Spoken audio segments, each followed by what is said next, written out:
Hello नमस्कार दोस्तों।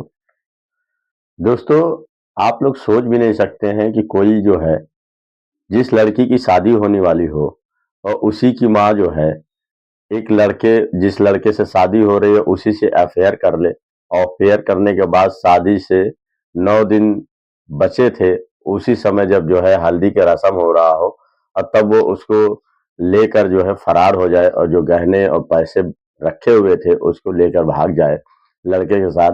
सुनकर बहुत ही अजीब लगता है दोस्तों। आइए आप लोग को कहानी ये पूरे विस्तार पूर्वक सुनाते हैं। ये कहानी जो है दोस्तों अलीगढ़ की है। उत्तर प्रदेश के अलीगढ़ की ये कहानी है दोस्तों। एक मनोहर मनोपुर गांव होता है, वहीं पे एक जो जितेंद्र कुमार होते हैं वो अपने परिवार के साथ रहते हैं। उनकी एक पत्नी होती है जिनका नाम सरिता होता है और उनकी एक बेटी होती है जिसका नाम शिवानी होता है। तो इनका परिवार बहुत ही अच्छा चल रहा होता है, लड़की को अच्छे से पढ़ा रहे होते हैं और लड़की धीरे धीरे बड़ी होती है, 10वीं क्लास में जाती है, 10वीं से फिर 12वीं क्लास में जाती है। तो उसका पिता कहता है कि जितनी ज्यादा पढ़ाएंगे लड़की को उतना ही ज्यादा दहेज देना पड़ेगा, उतना पैसा देना पड़ेगा। तो ज्यादा लड़की को पढ़ाने की क्या जरूरत है, चलो 12वीं तक पढ़ा देता हूँ। और लड़के को बढ़िया से 12वीं तक पढ़ाते हैं और पढ़ाने के बाद जो है उसी समय जो है ये लड़की की चिंता करने लगते हैं कि लड़की का पैसा कहाँ से आए, कैसे आए, किस तरीके से आए। तो ये बैंगलोर चला जाता है कमाने के लिए और बैंगलोर में ही अच्छा खासा काम करते हैं। काम करने के बाद जो है वहीं से पैसा धीरे धीरे इकट्ठा करते हैं और इकट्ठा करने के बाद 5 लाख का गहना जो है बनवा देते हैं और अपनी बीवी को दे देते हैं। और 3.5 लाख रुपया लगभग कैश था, वो भी ला के दे देते हैं। कहते हैं किसी दिन जो है ये हम लोग अपनी लड़की में से खर्चा करेंगे और लड़की की शादी में हो सकता है और भी पैसा लगे, तो अभी मैं कमा के आऊंगा तो उसकी शादी बढ़िया से की जाएगी। तभी दोस्तों आसपास ये पता लगाते हैं इनकी जो वापस आते हैं बेंगलोर से आने के बाद फिर लड़की की शादी के लिए वो चिंतित हो जाते हैं कि पैसा तो मैंने इकट्ठा ही कर लिया है और जेवर भी बनवा ही लिया है, तो 12 पास भी कर ली है और पास करने के बाद अपने माँ के साथ जो है हाथ बटाती है, सारा काम करती है। तो उसके बाद अब उसकी शादी की दिन आ गया है तो क्यों ना अब उसकी शादी कर दी जाए। तो अपने रिश्तेदारों में सब जगह वो बात फैला देते हैं कि कोई जो है लड़का अच्छा दिखे तो बताइएगा। तो वो लोग पास ही गांव जो अलीगढ़ होता है उसी के पास ही गांव में एक लड़के का पता चलता है रिश्ते के लिए। तो ये लोग देखते हैं रास्ता को, देखते हैं रिश्ता तो बहुत ही अच्छा लगता है। लड़के का नाम राहुल होता है और राहुल देखने में हट्टा कट्टा जवान और बिल्कुल देखने में खूबसूरत रहता है। वो देखता है शिवानी को तो पसंद कर लेता है, शिवानी भी उसको पसंद कर लेती है। दोनों एक दूसरे से बातें करते हैं, उन लोगों को दोनों पसंद आ जाते हैं। उनकी माँ भी इस चीज में बहुत ही आगे थी, लेकिन उनकी माँ भी बहुत खूबसूरत थी, देखने में बहुत ही अच्छी लग रही थी। तो राहुल जो है देखता तो शिवानी को है, बातचीत भी करता है, लेकिन उसको उसकी माँ बहुत पसंद आ जाती है। तो वो सोचने पे मजबूर हो जाता है कि क्यों ना मैं इस माँ से ही प्यार करूं और माँ से ही शादी कर लूं। ये बात सोचता है लेकिन किसी से कहता नहीं है। फिर एक समय जो आता है, 16 अप्रैल की बात होती है दोस्तों। 16 अप्रैल को उसकी जो दोनों की मंगनी करने की बात होती है कि दोनों की मंगनी कर दी जाए। जो शिवानी है और जो लड़का राहुल है, दोनों की अगर मंगनी कर दी जाए तो अच्छा रहेगा और शादी की डेट फिक्स कर दी जाए। शादी की डेट भी फिक्स हो जाती है। आगे अप्रैल के महीने में ही जो है इन दोनों की शादी की डेट फिक्स हो जाती है। और फिर उसी समय राहुल जो है एक एंड्रॉइड फोन निकालता है, नया फोन रहता है और वो अपनी सास को देता है। कहता है कि लीजिए माँ जी, आपसे कभी भी हमको अगर बात करनी होगी तो आपको सोचना नहीं पड़ेगा, मैं आपसे बात कर सकूंगा। तो उसकी माँ जो है एंड्रॉइड फोन ले लेती है और लेने के बाद बहुत ही खुश हो जाती है। खुश हो जाने के बाद सारी रस्में अच्छे से हो जाती हैं। जो रिंग सेरेमनी का था बढ़िया से बीत जाता है। बीतने के बाद राहुल जब घर जाता है, घर जाने के बाद फोन मिलाता है अपनी सास को, कहता है कि आपने तो कार्यक्रम बहुत ही अच्छा निपटा दिया। क्योंकि आप इतनी खूबसूरत हैं कि आप देखने में बहुत ही लाजवाब लगती हैं। और मीठी-मीठी बातें करने लगा और इससे जो है ये भी बातें करने लगी और ये हँसी-ठिठोली भी करने लगी। तो इससे जो जो लड़की थी शिवानी उसको कोई फ़र्क नहीं पड़ रहा था। वो सोच रही थी कि अरे मेरी माँ है और अभी तो मेरी सगाई की है। ये ऐसे ही बात कर रही होगी, ऐसा थोड़ी कोई बात होता है कि इतनी देर बात करे। लेकिन कुछ तो सोचने लगी थी कि ये बात रात-रात ऐसा क्या करने लगी है, कैसे क्या बातें करती है माँ राहुल से। फिर वो सोच ही रहे थी, लेकिन ये जो है बात करते-करते इस कदर प्यार में डूब जाती है कि दोनों एक-दूसरे को दिल दे बैठते हैं। और राहुल जो है वीडियो कॉलिंग पे बात करता है, तो आप लोग जानते ही हैं, वीडियो कॉलिंग में आदमी किस तरीके से बातें करता है, अपना शरीर भी दिखाने लगता है और अपने हाव-भाव भी दिखाने लगता है। एक-दूसरे से प्यार भरी जब बातें करने लगते हैं, तो दोनों प्लानिंग करने लगते हैं कि क्यों ना हम ही लोग एक-दूसरे से प्यार कर लें और शादी कर लें। तो ये प्लानिंग जो कि बहुत तगड़ा बना हुआ था और उसकी माँ भी तैयार हो जाती है। दोस्तों, वो इस कदर प्यार में डूब जाते हैं कि रात और दिन नहीं देखते हैं, दोनों इतना ज़्यादा बात करते हैं, इतना ज़्यादा बात करते हैं, तो शिवानी को भी शक होने लगता है कि माँ ऐसा क्या उससे बात करती है कि 2-2 घंटा, 3-3 घंटा ये लोग बातें ही किया करते हैं। तो वो भी सोचने लगती है कि आखिर कोई मैटर तो ज़रूर है कि ये मेरी माँ जो है, इस लड़के से जो है जिससे मेरी शादी होने वाली है, इससे 2-2 घंटा, 3-3 घंटा आखिर क्या बात किया करती है। कोई दामाद से कितना देर कोई बात कर सकता है? बहुत ज़्यादा 2 मिनट, 4 मिनट, 5 मिनट, 10 मिनट यही बात करेगा और हाल-चाल पूछेगा, लेकिन इतना क्या है कि ये 2-2 3-3 घंटा बातें करती है। लेकिन माँ तो दिल दे बैठी थी अपने दामाद को और उसी से शादी करने के सपने देखने लगी थी। लेकिन जो दामाद जो था वो भी पसंद करने लगा था, वो भी किसी तरीके से सोच रहा था कि मैं जो है अपनी सास से शादी कर लूँ।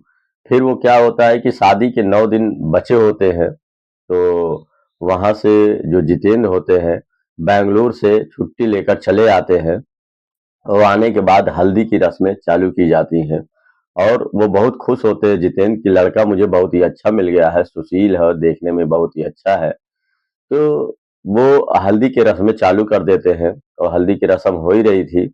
एक दिन होता क्या है दोस्तों कि पता चलता है इनकी सास को, यानी कि इनकी जो सास लगती है उनको पता चलता है कि राहुल बीमार है काफी दिन से, तो ये उसके गांव जाती हैं। जाने के बाद एक ताबीज बांध के आती हैं, इनके हाथों में बांध देते हैं ताबीज और इसके गले में एक ताबीज पहना देते हैं और उसमें कुछ अंतर मंतर पड़ा हुआ था और कोई काला जादू बताते हैं कि उसके हाथ में जाके बांध देते हैं। इससे वो इस कदर दीवाना हो जाता है अपनी सास का कि सिर्फ सास के बारे में ही सोचता है।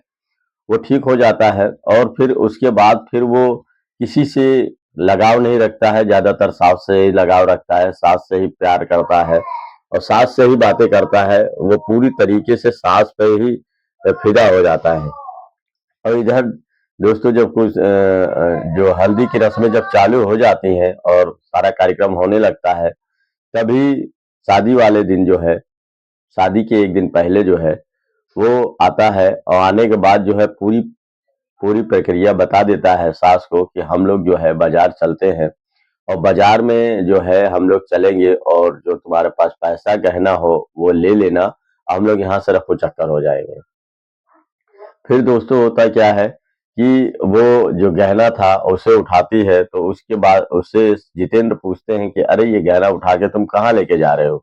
तो कहती है कि अरे शादी नजदीक आ गए हैं, गहना ला के रखे हो, इसकी साफ सफाई करवानी पड़ेगी, सोनार के यहाँ जाके इसको साफ करवा देते हैं क्योंकि देखने में और ही नए बिल्कुल लगेंगे। तो इस बात पे जितेंद्र कहता है चलो मैं भी तुम्हारे साथ चलता हूँ, लेकिन ये कह देती है कि नहीं तुम मेरे साथ मत जाओ और मैं साफ करा के 1-2 घंटे में वापस आ जाऊंगी। इस पर से जितेंद्र को बिल्कुल पता ही नहीं था कि इन जो दामाद और सास में कुछ इस तरीके का चक्कर चल रहा है। तो वो भी कहते हैं कि हो सकता है कि साफ ही कराने जा रही हो, तो कुछ बोलते नहीं है, कहते हैं जाओ अच्छा तुम ही जाओ साफ करा लो। तो 3.5 लाख के जो नगद कैश रखे हुए थे और 5 लाख का जो गहना था, वो सबको एक पोटली में बांधती है। बांधने के बाद जो है बाजार जाती है और जाने के बाद जो है वहीं राहुल को फोन करके बुला लेती है। राहुल भी पहले से तैयार रहता है और तैयार होने के बाद ये दोनों वहां से रफू चक्कर हो जाते हैं। रफू-चक्कर हो जाने के बाद जो है फिर फ़ोन लगाया जाता है। इनके पिता जो जितेंद्र होते हैं शिवानी के, वो काफ़ी देर फ़ोन लगाने के बाद जब बिज़ी स्विच ऑफ दिखाने लगता है तो उनको समझ में नहीं आता है कि आखिर क्या मैटर है।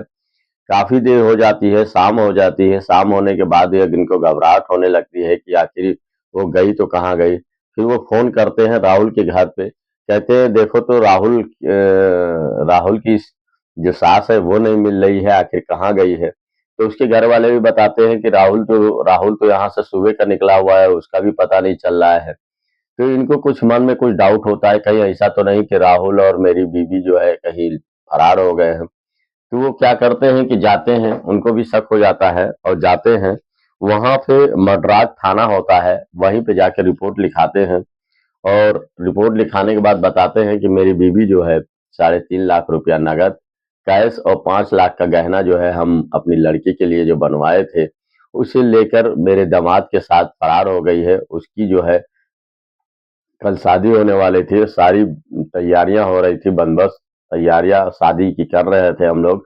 लेकिन जो है हमको लगता है कि वो दामाद भी वहां से गायब है और मेरी जो बीवी भी गायब है। तो ये कहीं पे कहाँ गए हैं जाके जब रिपोर्ट लगा लिखाते हैं तो पुलिस वाले भी रिपोर्ट लिख लेते हैं और लिखने के बाद उसका पता लगाते हैं। तो बाद में पता चल जाता है कि ये लोग जो है काफी दूर निकल के एंजॉय कर रहे हैं और वहीं पे पुलिस जब दबोच लेती है, पकड़ लेती है, तो उस सरिता से पूछा जाता है, मतलब शिवानी की माँ से पूछा जाता है कि बताओ तुमने ऐसा क्यों किया?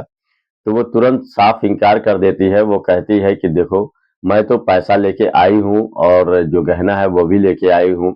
मैं अब जितेंद्र के साथ रहना नहीं चाहती हूँ। मैं अपने बेटी के साथ भी नहीं रहना चाहती हूँ। मैं अपने पति और बेटी को छोड़ दूंगी और उसे भूलना चाहती हूँ। मैं जितेंद्र से बहुत प्यार करती हूँ, जितेंद्र के साथ रहना चाहती हूँ, उसी से शादी करूंगी, उसी के साथ अपना समय बिताऊंगी, लेकिन अब मैं जितेंद्र के पास वापस घर नहीं जाऊंगी। वो ये बात कहती है तो पुलिस वाले भी दंग हो जाते हैं। कहते हैं कि ठीक है, तुम चाहे उसके साथ रहो या ना रहो, वो तुम्हारी मर्जी है, लेकिन घर से जो पैसे ले गई हो, जो गहने ले गई हो, उसे वापस करो। इस बात पे जो है, जब शिवानी को पता चलता है कि मेरी माँ मुझे हम लोगों के साथ रहने से मना कर रही है, कि पिता के साथ, उसके साथ, और वो कह रही है कि मुझे रहना है तो सिर्फ राहुल के साथ रहना है, मैं राहुल से प्यार करती हूँ, बहुत ही ज़्यादा प्यार करती हूँ, अब उसके बगैर रह नहीं सकती, अब मैं राहुल से ही शादी करूँगी। तो इस बात पे शिवानी कहती है कि माँ इतना बेदर्दी कैसे हो सकती है? अगर ऐसा कुछ था तो मेरी माँ मुझसे कह देती कि मैं दूसरे लड़के से शादी कर लूँ, मैं उसी से प्यार करती हूँ, मैं उसी से शादी कर दूँ, तो मुझे इतना दुःख नहीं होता। और लेकिन इसने मुझे बहुत धोखे में रखा और मेरी शादी राहुल से कराने की बात कही और मेरी शादी की एंगेजमेंट भी करा दी। मेरी शादी का नजदीक दिन भी आ गया था। उस समय भागकर इसने इतनी बड़ी बेइज्जती की है, इतना बड़ा सरेआम इसने गलत काम कर दिया है। चारों तरफ रिश्तेदारी में थू-थू हो रही है। सब लोग यही कह रहे हैं कि कोई औरत किस इतना बेतुका हरकत कैसे कर सकती है। अपनी लड़की को बयाने की जगह खुद ही उसके साथ रंगरेलिया मनाने के लिए, उससे शादी करने के लिए तैयार है। ऐसा दोस्तों सुनने में बहुत ही कम आता है, इस तरीके से कहाँ कोई करता है। लेकिन ये एकदम अजूबा है, जो सुनने में बहुत ही सोचने में सब मजबूर हो जाएँगे, क्योंकि औरत इतनी हद तक कैसे गिर सकती है।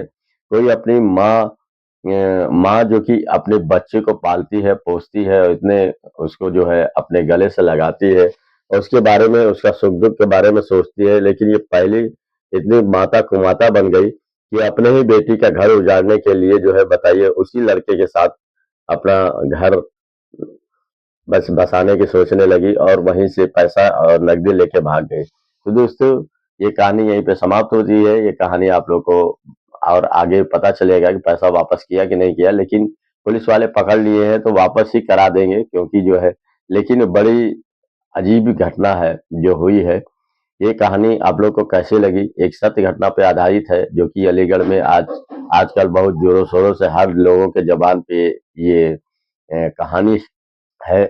आप लोगों को अच्छी लगी तो लाइक शेयर कमेंट जरूर करिएगा और बताइएगा कि आप लोग कहाँ से देख रहे हैं। हमें बहुत अच्छा लगेगा। अगर नए हो तो चैनल पर लाइक सब्सक्राइब जरूर कर दीजिएगा और हमारे चैनल पर बने रहिएगा। और नेक्स्ट वीडियो में अगर इसके बारे में और पता चलेगा तो आप लोग को ज़रूर बताऊँगा। नमस्कार दोस्तों, धन्यवाद।